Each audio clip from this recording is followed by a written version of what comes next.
Voltamos direto de New Orleans, do Congresso do Colégio Americano de Cardiologia 2019. Vou conversar agora com o professor Abizaid, diretor da Cardiologia Intervencionista do Dante Pazanese e também diretor científico do próximo congresso da SOCESP. Eu esperava que TAV fosse ser não inferior à cirurgia para a troca valvar nos pacientes com estenose aórtica grave. Eu devo dizer que eu me surpreendi sim, porque não foi só não inferior, mas também foi superior, né? Quando nós combinamos todos os desfechos de óbito, AVC e rehospitalização por causas cardiovasculares, a TAV foi, além de não inferior, superior. Então isso causou realmente uma surpresa positiva, porque sem dúvida é uma alternativa menos invasiva para esses pacientes mais idosos. Um desses números que chamou muita atenção foi a mortalidade. Não foi surpresa mesmo assim? Realmente, a mortalidade de 1% no estudo Partners 3 ao final de um ano é um standard muito alto para ser atingido, né? Mas eu atribuo a isso a combinação de uma curva de aprendizado nesse procedimento mais amadurecida, né? Ao final de 15 anos, que a maioria desses centros já tem experiência com TAV, junto com a possibilidade de termos disponíveis dispositivos muito mais competitivos, avançados, sofisticados, com baixo perfil e boa navegabilidade, isso sem dúvida nenhuma teve um impacto muito favorável na mortalidade.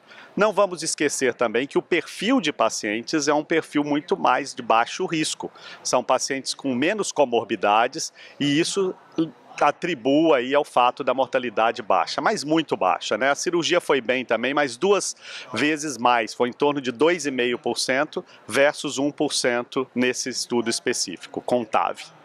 Bom, a impressão que a gente tem é que a evolução do TAV passou a ser do paciente de altíssimo risco para o paciente de alto risco, risco intermediário e agora baixo risco. Afinal de contas, quem é indicado para esse tipo de tratamento?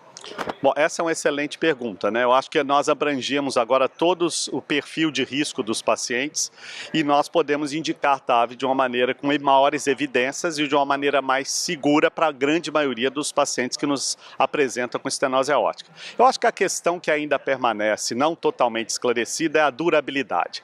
Nós temos mais dados da cirurgia de talvez de 2 décadas mostrando que as próteses cirúrgicas têm uma durabilidade bastante aceitável e favorável.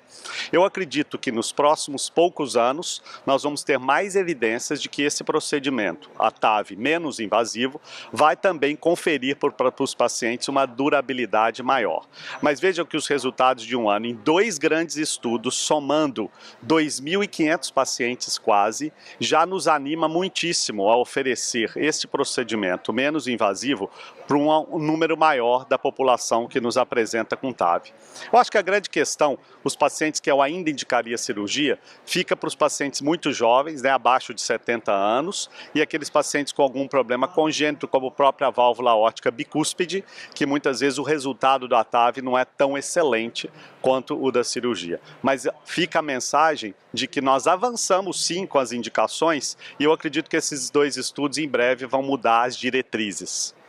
E qual o impacto disso lá no Brasil? Como é que isso vai repercutir dentro da prática diária dos centros brasileiros?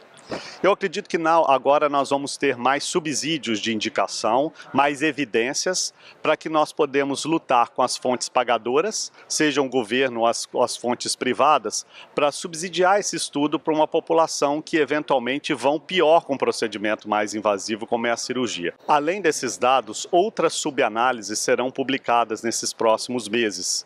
Uma das que mais me interessa é a questão da custo-efetividade. Será que nós teremos subsídio para custear esses procedimentos que aparentemente são um pouco mais caros no início, mas que ao longo dos anos isso vai se diluir? Eu acho que esses e outros dados vão ser discutidos com mais profundidade no próximo congresso da SOCESP em São Paulo, do dia 20 a 22 de junho. Obrigado, professor, e continue acompanhando a cobertura do congresso no Medscape edição em português. Até lá!